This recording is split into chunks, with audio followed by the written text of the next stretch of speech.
Donc nous sommes dans un appartement de 40 mètres carrés situé dans le 10e arrondissement de Paris. La cliente est venue me voir avec deux souhaits principaux.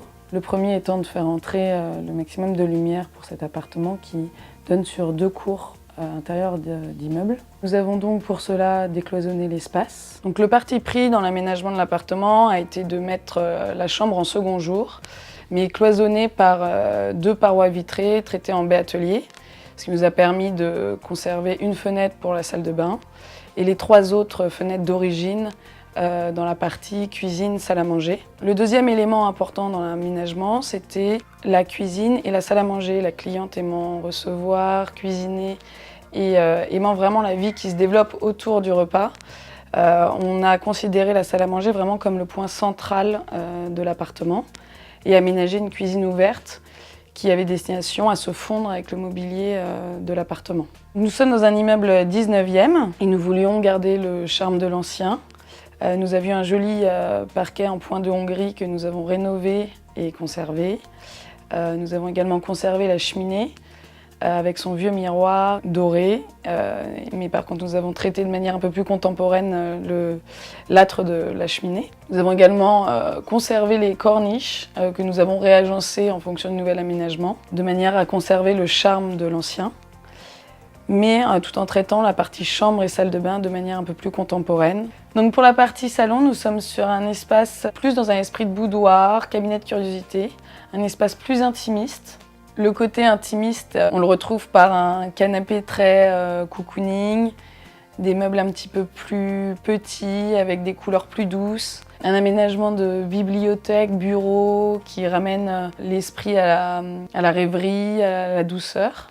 Et le mur de couleur permet de ramener de la chaleur et de la douceur dans ce petit espace. Pour que les espaces se coordonnent bien, on a traité la cuisine dans la même couleur que les baies ateliers, ce qui permet un petit peu que les espaces se fondent les uns entre les autres. Un plan de travail bois, chêne, qui est en rappel avec le parquet en point de Hongrie. Et ce qui permet aussi que la cuisine disparaisse avec le mobilier, les différentes commodes qui sont dans la salle à manger. Dans la chambre, il y avait un enjeu d'optimiser l'espace assez importante puisqu'elle fait que 9,50 m finalement. Donc on a traité une tête de lit qui soit à la fois table de chevet et en même temps qui puisse contenir beaucoup de rangements. En vis-à-vis, on a réussi à faire un dressing toute hauteur complètement intégré qui disparaît. Et par la circulation entre la salle de bain et le salon qui se situe au bout du lit, on ne perd pas d'espace, tout en ayant une circulation autour du lit bien mesurée de chaque côté, bien équilibrée pour avoir cette sensation d'être dans une chambre avec de l'espace et de l'air. Donc dans la salle de bain, qui est tout en longueur, qui fait environ 4 mètres carrés, nous avons réussi à intégrer une grande douche à laquelle est accolée une vasque avec son plan de travail et différents rangements.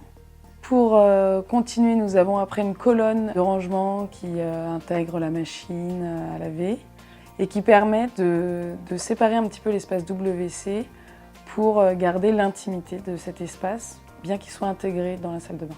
Par le choix de mobilier différents et aussi très typés dans différentes époques du design et aussi des choix de couleurs et de matières très vives. Nous sommes donc dans une atmosphère atypique, unique, mais juste.